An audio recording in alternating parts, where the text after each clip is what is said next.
आप देख रहे हैं चिनार न्यूज अपडेट में हूँ आपके साथ गौरव विनोत्रा। इस वक्त अगर हम बात करें तो फायर एंड इमरजेंसी एस्पिरेंट्स जो हैं वो लगातार प्रदर्शन करते हुए नजर आ रहे हैं। और इस वक्त अगर हम बात करें तो आज इससे पहले भी एक बार जो है वो फायर एंड इमरजेंसी एस्पिरेंट्स की ओर से प्रदर्शन देखने को नजर आया, लेकिन आज एक बार फिर से जो है फायर एंड इमरजेंसी एस्पिरेंट्स जो है वो अपनी मांगों के साथ इस वक्त लगातार प्रदर्शन करते हुए नजर आ रहे हैं। और मैं आपको बता दूं, इनका साफ तौर पर यही कहना है कि जो इनके एग्जाम हुए थे उसके अंदर कहीं ना कहीं जरूर जो है वो स्कैम हुआ है।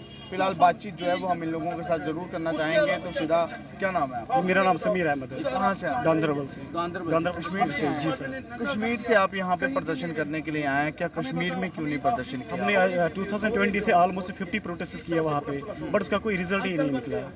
तो हमारी जो आवाज़ है वो कोई सुन ही नहीं रहा है। तो दैट्स वाई हम मजबूर आज हो गए यहाँ पे आने के लिए। कुछ रिप्रेजेंटेटिव्स कश्मीर से आज मजबूर हो गए यहाँ पे आने के लिए, प्रोटेस्ट करने के लिए।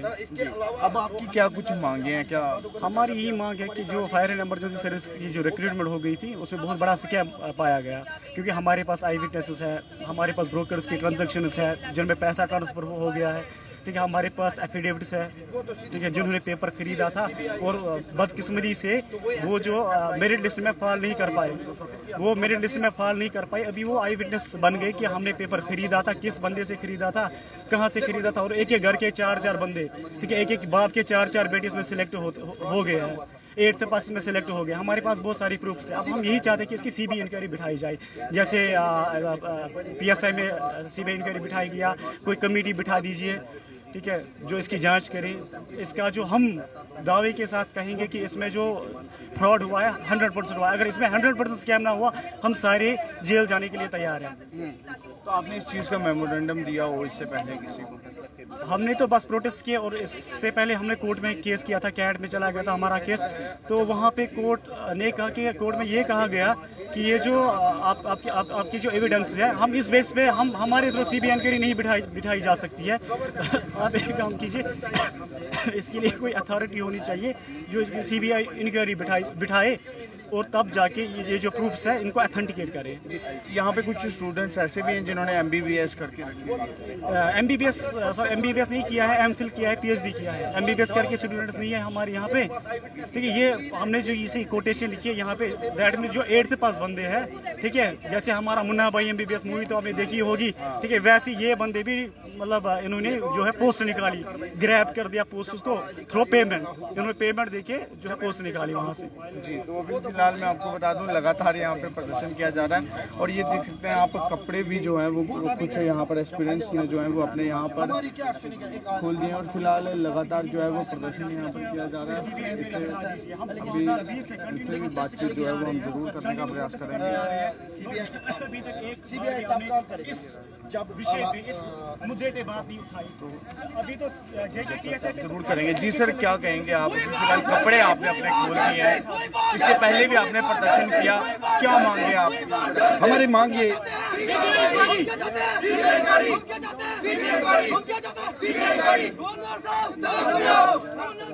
अभी सीबीआई इंक्वायरी की मांग कर रहे हैं आप?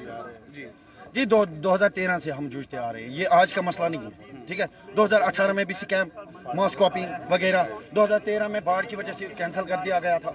2020 में स्कैम से भरा हुआ लिस्ट मंजर यहाँ पर लगा। 20 अक्टूबर 2020 में एग्जाम हुआ, 19 सितंबर 2020 onwards 11:30 PM to next morning 9:30 AM paper leakage होता रहा।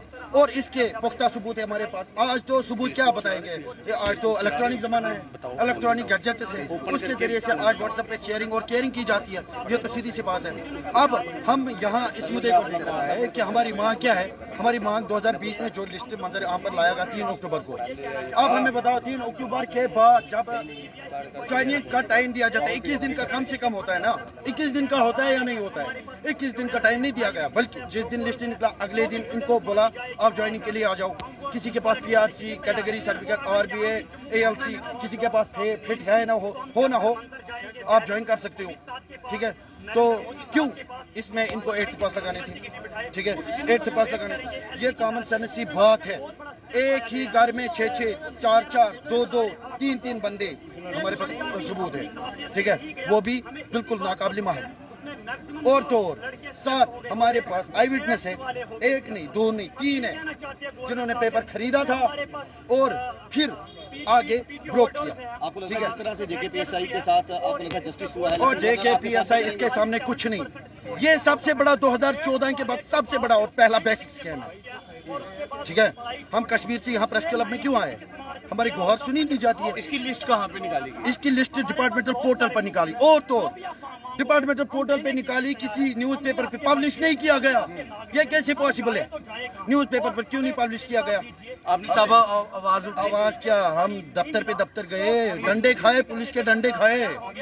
ये आज की बात नहीं है, देख सकते हो हाथों पे चोट लगी है, टांगों पे चोट लगी है, डंडों पे चोट लगी है। हमें बताओ हम कहाँ जाएं, क्या करें? क्या इसीलिए आप अपनी मांग रखने के लिए कश्मीर से यहाँ आए हैं? जम्मू? बिल्कुल बिल्कुल बिल्कुल। अभी फिलहाल एलजी साहब से क्या? एलजी साहब से हम ये कहना चाहते हैं कि अगर कश्मीरियों की मांग आप तक नहीं पहुंचती है तो जम्मू की मीडिया के तहत आपके माध्यम से उन तक आवाज़, उनके कानों कान खबर होनी चाहिए।